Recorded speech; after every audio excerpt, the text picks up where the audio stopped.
Welcome back everyone. So how you can install Brave browser in your Windows operating system. So how we can do that? Open the Chrome browser or as well as you can open the other browser. So I'm using here the Microsoft Edge. Search here Brave uh, Brave browser.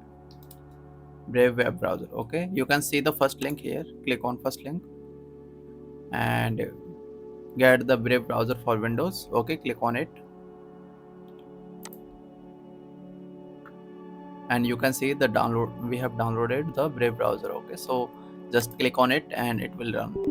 It will ask your permission, say yes, and now you can see it's running.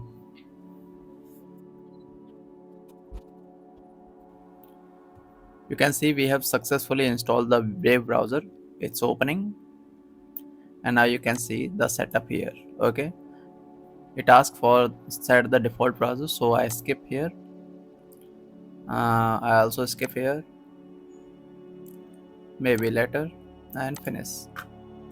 And you can see here we have successfully installed the Brave browser, and in this browser you can use YouTube without worrying about ad.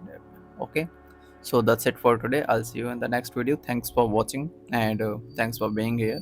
If you like this video, please subscribe it.